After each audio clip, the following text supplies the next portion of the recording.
3 ans après la réalisation du premier magazine consacré au lancement officiel du programme Ville Résiliente, nous voici de retour à Nkayi et à Ouando, les 2 villes bénéficiaires de ce programme phare du partenariat Union européenne-Congo.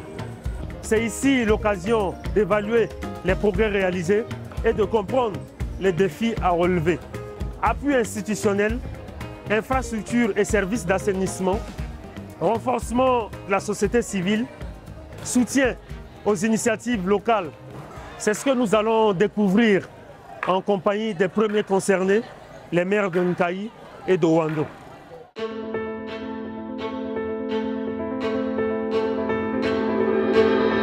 C'est vrai, il y a de cela 4 ans que nous sommes en train de dérouler le programme Ville Résiliente.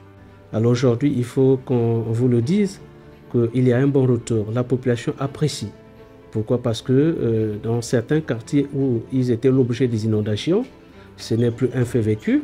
Sinon qu'hier, toutes les fois qu'il y avait des grandes pluies dans cette ville, il y a des quartiers où les populations devaient déjà faire les valises. La route était tellement petite qu'il y avait de la boue. Souvent, on tombait, on glissait. Il y avait des maisons ici, il y a des gens qui ont même changé de quartier parce qu'il y avait de l'eau qui entrait dans la maison et ça faisait fuir les occupants. Dans cette ville, on ne parlait plus des déchets. On a vu les gens enfouiller les déchets dans les parcelles. On a vu les gens jeter les déchets dans les caniveaux. On a vu les gens pratiquer le brûlage. Nous pouvons avouer que hier, Nkayi, c'était une ville que je peux dire sans gêne sale. Parce que les poubelles, on les trouvait partout. C'était des poubelles sauvages. On les jetait par-ci, par-là. Parfois, on louait les pousseurs qui nous prenaient les déchets et ils partaient les jeter au fond, au ravin là-bas. Nos villes, sinon le pays, est l'un des plus urbanisés en Afrique au sud du Sahara. Et qui dit urbanisation dit défi. Et donc aujourd'hui, nos villes sont confrontées à des défis énormes, des défis de croissance, des défis d'exode rural, des déséquilibres sociaux et également des défis de durabilité. Que ce soit au niveau du drainage des eaux de pluie pour limiter les inondations et freiner les érosions aux conséquences souvent dramatiques pour les populations, au niveau de la gestion des déchets ménagers qui sont tassés dans le ruelle ou celle des eaux usées qui polluent les parcelles et les sols, les progrès sont bien visibles et c'est ce qui marque le plus les esprits puisqu'il s'agit des questions liées à la santé publique et à la sécurité. Qu'en disent les habitants des quartiers concernés? Qu'ont-ils retenu des différentes campagnes de sensibilisation? Sont-ils prêts à faire évoluer leurs pratiques et respecter les infrastructures construites? Nous sommes allés à leur rencontre pour en savoir davantage.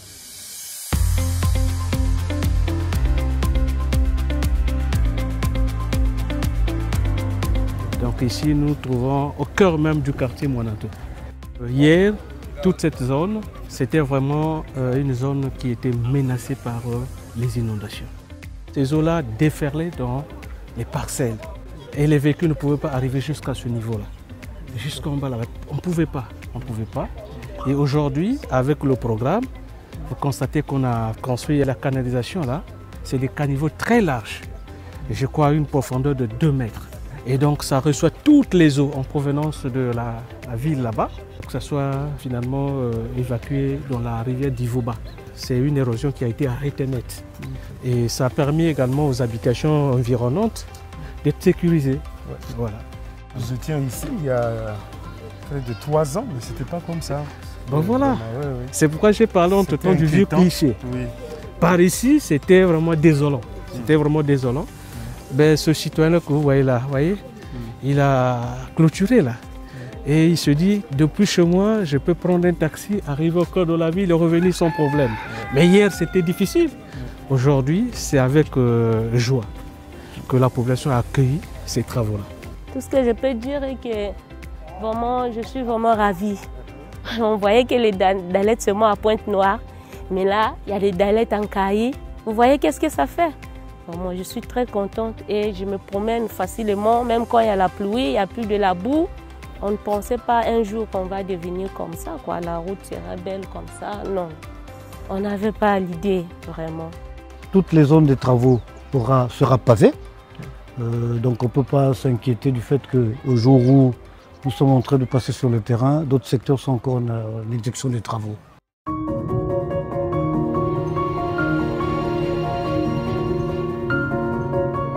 C'est le maire Wando modernise là, c'est vraiment comme... Bon, c'est le souhait, monsieur, je vous ai dit que la transformation de Wando en termes d'infrastructure, ça donne la vie. C'est ça ce que vous parlez tout à l'heure, l'amélioration des conditions de vie. Donc ça veut dire que demain, si tu vas acquérir cette parcelle, il y a un nouveau coût. Et les loyers dans cette zone peuvent aussi galoper. Donc c'est un peu ça, l'amélioration des conditions de vie et l'impact. Les impacts que vous voulez en termes de résultats. Donc c'est ça qui est très visible. En termes linéaires, ça peut faire 1 kilomètre, 1 kilomètre 500. Vraiment, c'est une véritable valeur ajoutée pour les populations qui y vivent. C'était des zones très inondables. Trouver l'accès d'arriver même dans la principale, qui est le goudron là-bas, vers l'hôpital 31G, c'était difficile.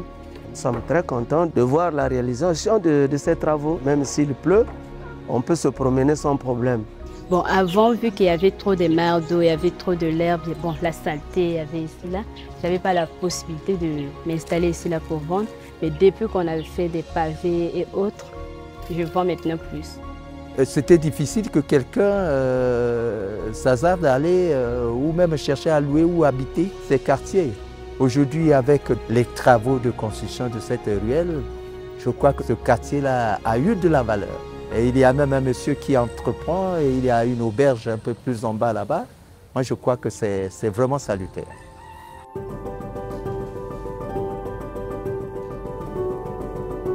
Ici, c'était un enclavement vraiment total.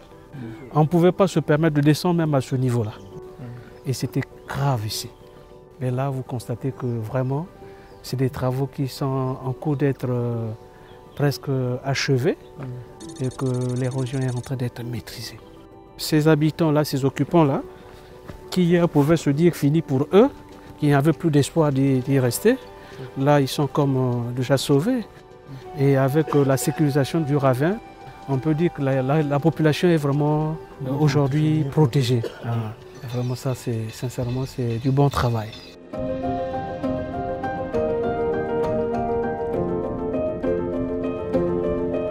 La mise en place des infrastructures d'assainissement, c'est le noyau dur, effectivement, de ce programme.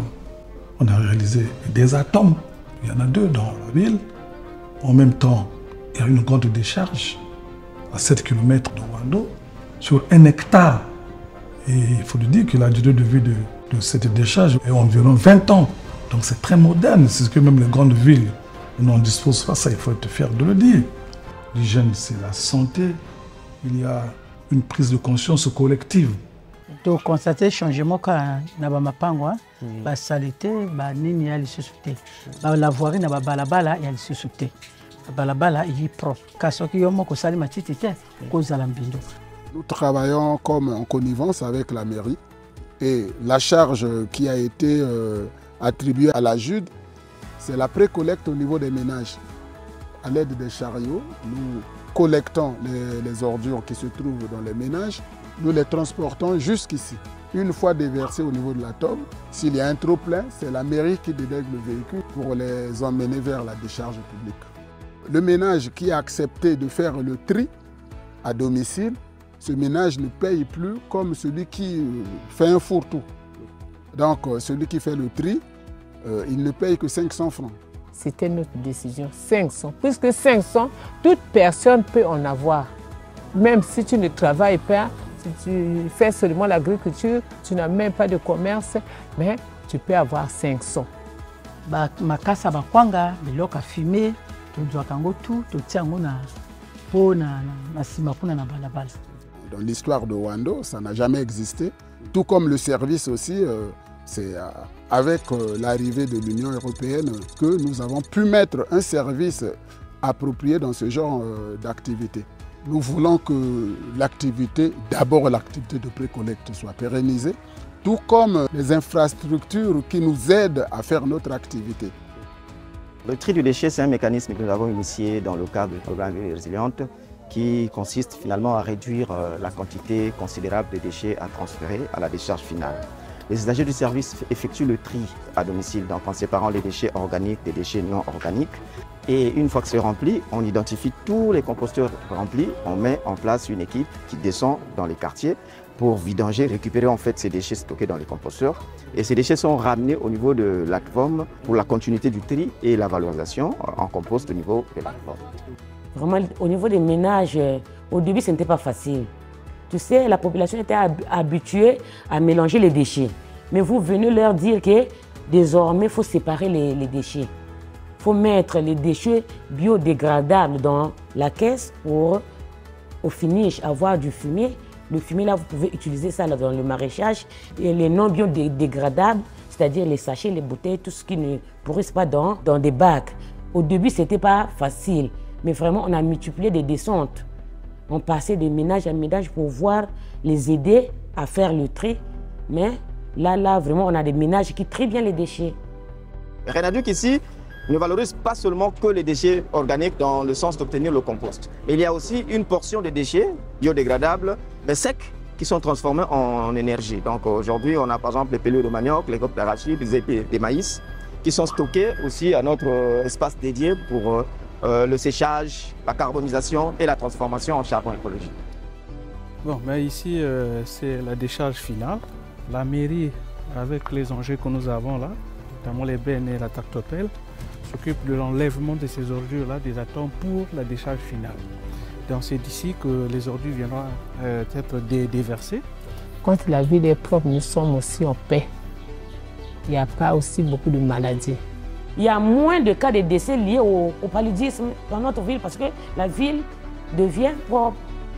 Au niveau de mon quartier, vous pouvez faire le tour d'horizon, de passer ruelle par ruelle, vous allez le constater qu'il y a un grand changement. Il y a même des touristes, il y a même les gens qui viennent de Pointe-Noire-Brazzaville, qui viennent apprécier la propriété de la ville d'Onkaï.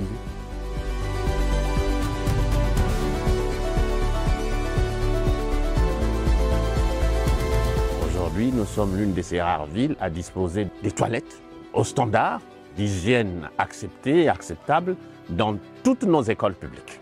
Le problème des petits besoins pour les apprenants et même les enseignants, pourquoi pas le personnel administratif, ne se pose plus avec autant de difficultés comme hier.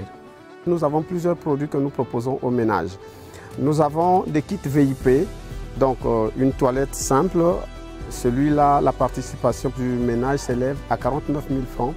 Et donc l'Union européenne, via le GREP, va financer jusqu'à 380 000. Le prix était abordable parce que si je faisais ça moi-même, le prix devrait aller au-delà. Ça a changé beaucoup de choses. On rentre propre, on sort aussi propre. Voilà pourquoi aujourd'hui, je suis très heureux, très content d'avoir des toilettes modernes. À l'heure actuelle, nous sommes à 84 kits déjà réalisés, sans compter les commandes qui sont en cours de réalisation et qui sont en attente. Grâce à ce projet, nous avons pu accroître notre chiffre d'affaires et aujourd'hui, nous avons recruté plus de 5 équipes de maçons qui sont sur le terrain, qui sont en train de travailler. C'est maintenant que les gens sont en train de comprendre la nécessité d'avoir des sanitaires vraiment dans de bonnes conditions et tout ça. Tout ça, c'est pour rendre la ville propre. Parce qu'une fois jeté, soit les ordures, les eaux, ça rend la ville très sale. Alors que la propreté, on dit que chasse les maladies, c'est bien sûr. C'est ça ce que l'Union européenne est venue implanter dans la ville de Wando. C'est pour que les maladies soient éloignées de nous.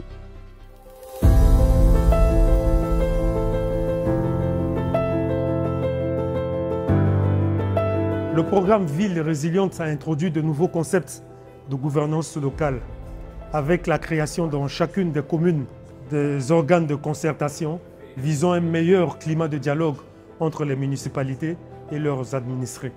Des ateliers locaux de concertation dans chaque quartier au cadre participatif. Cette nouvelle dynamique de gouvernance participative permet à tous ceux qui le souhaitent de devenir acteurs des projets de leur commune. Quel est le niveau de participation des habitants et de leurs représentants? Comment apprécient-ils leur participation dans la gestion des services d'assainissement. C'est ce que nous allons découvrir dans ce reportage. La conscience collective. Parce que ce n'est pas seulement une affaire de l'hôtel de ville, du maire et ses collaborateurs. Il faut d'abord dans la population qu'il y a une conscience collective. Comme vous voyez, l'engouement au niveau de la population, quand il s'agit d'une réunion, il y a des gens qui sont suffisamment motivés. Les cas de concertation aujourd'hui ont permis au programme de cibler, sinon d'identifier les préoccupations des premières heures. Ces ateliers-là, c'était la population, puisqu'elle était composée des jeunes, des églises, de toute la panoplie des gens qui composent la société. Ces hommes étaient appelés à réfléchir ce qui devait se faire dans le quartier. Et de ces ateliers locaux est né le cadre participatif. Il y a une prise de conscience dans la gouvernance, une prise de conscience dans la co-construction, une prise de conscience dans l'intérêt de bâtir avec l'ensemble des acteurs dans la ville. Voilà la particularité, ce qui n'a jamais été fait chez nous, parce que quand tu as été responsabilisé, tu gérais seul, tu diriges seul, et souvent avec beaucoup de ratés, de dérapages, ça créait beaucoup de frustration. Et souvent la population ne vous accompagnait pas parce qu'elle ne pouvait pas vous comprendre. Et aujourd'hui, puisqu'elle participe, elle devient actrice elle-même avec la société civile. Du coup, la ville bénéficie de l'apport et de l'appropriation par ces différents acteurs des projets, programmes et toutes les actions qui sont menées dans la ville. Le programme Ville Résiliente est arrivé en Kayi, nous a apporté un nouvel esprit communautaire. Donc tout le monde se sent concerné dans ce qui se passe dans la ville. Vraiment, depuis que notre association existe, c'est pour la première fois qu'on a eu le projet qui a permis que la population puisse participer à l'édifice du projet.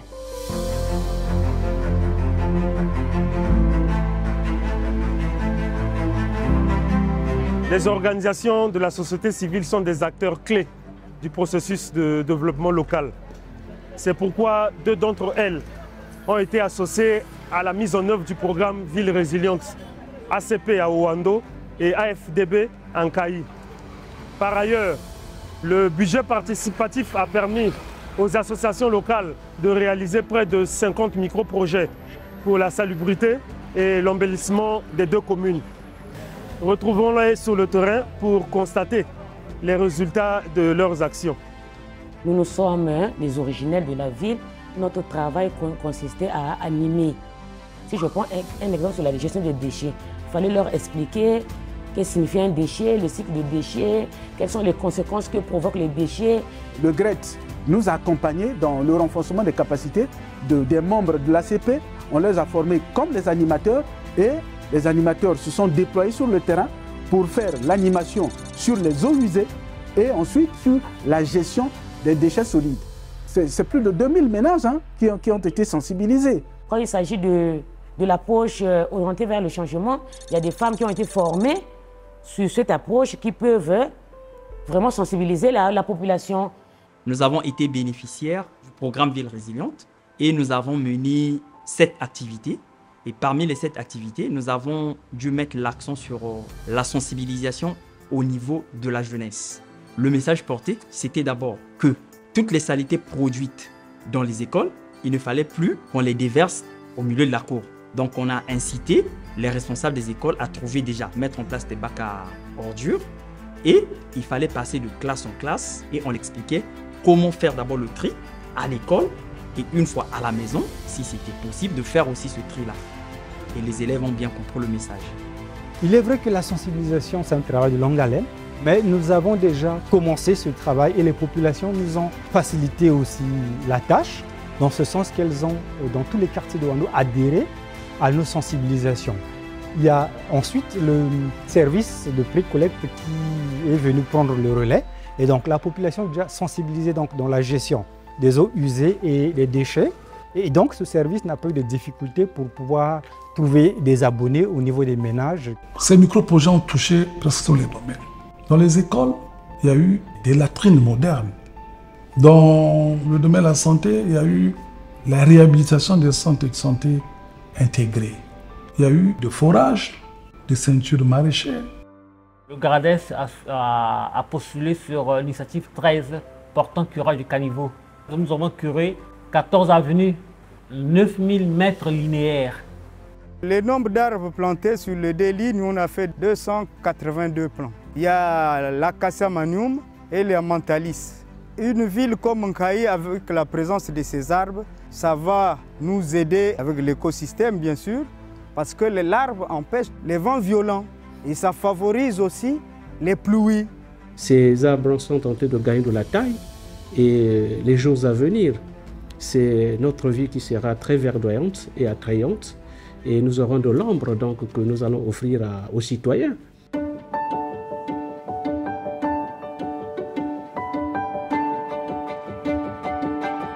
La modernisation de l'administration locale est nécessaire pour rendre les mairies plus efficaces, plus transparentes et plus orientées vers le service aux citoyens. Des formations en informatique à la planification urbaine locale en passant par la communication aux citoyens, tout est mis en œuvre pour permettre aux équipes municipales d'assumer leurs fonctions pour un développement urbain durable. Quels sont les outils qui ont été élaborés et comment les équipes municipales comptent-elles relever les défis de la mobilisation des investissements locaux? Retrouvons les équipes municipales de Nkayi et d'Owando pour en parler. Il y a des formations qui touchent l'ensemble des agents. Parlons par exemple des formations sur l'outil informatique. Ça a touché le plus grand nombre. Et puis il y a l'adhésion de collaborateurs sur ces formations qui englobent un certain nombre de concepts. Par exemple, les questions sur le changement climatique, l'environnement, la décentralisation, etc. C'est un apport très important en termes de connaissances. Par le biais de IBEF, il y a bien des ateliers qui ont déjà été vraiment animés dans cette ville au bénéfice de nos administrés, notamment dans le cadre un peu de notre institution. Et nous pouvons vous avouer que nous avons constaté qu'il y a quand même un changement dans le savoir-faire parce que ces ateliers de renforcement de capacité font de sorte que nos administrés soient à la hauteur de prendre même à bras le corps ce projet. Avec le consortium IBEF, nous sommes en train de nous atteler de telle sorte qu'il y ait beaucoup de formations sur le plan technique afin que nous puissions pérenniser ces outils que nous avons eus. Ce renforcement des capacités contribue en ce qui nous concerne dans la méthode d'ouvrage pour bien faire le service public parce que l'objectif c'est ça. Si les autorités locales sont bien formées, si les capacités sont renforcées, donc il revient à ces autorités de rendre plus efficace le service public. La commune de Nkayi a bénéficié dans le cadre du programme Ville Résiliente et s'est lancée donc dans la mise en place de ces outils de planification stratégique qui vont aider la ville à regarder comment contenir son expansion, l'occupation de l'espace, le développement des infrastructures. Donc c'est une donne nouvelle pour nous, mais qui existe depuis fort longtemps et qui est transversale parce que la planification urbaine est au cœur aujourd'hui du développement inclusif des villes.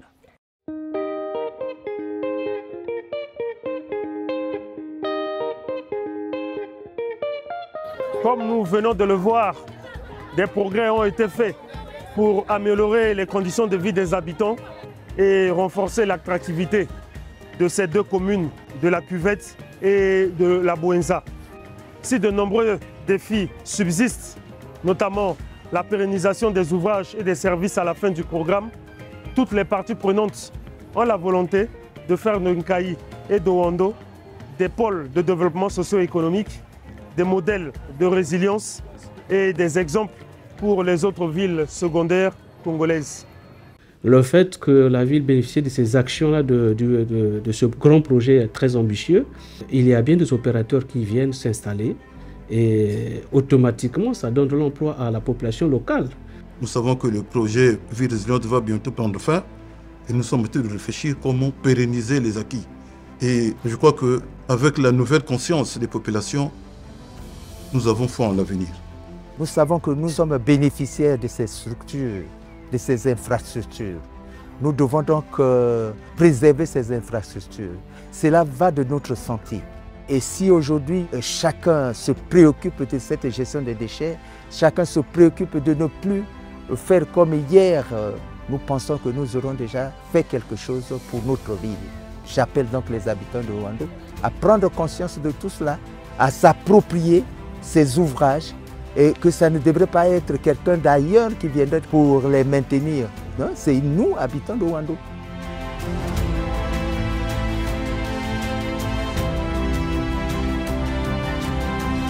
Je crois que l'Union européenne, pour nous, c'est un partenaire très sûr. Et que nous voulons remercier sincèrement l'UE pour avoir retenu la ville de Ouando comme ville pilote pour ce programme de ville résiliente. Et en ce qui concerne les partenaires techniques et financiers, je les remercie d'avoir tenu à travailler tous ensemble pour atteindre les objectifs que vous voyez. Avec tout ce que nous avons hérité, ou sinon nous sommes en train d'hériter du programme Ville Résiliente, nous pouvons sans gêne nous dire que la ville d'Onkaï, oui, une ville sucrière, c'est vrai, mais aussi elle est devenue une ville attrayante, une ville verdoyante et je peux vous dire une ville propre. Elle est résiliente.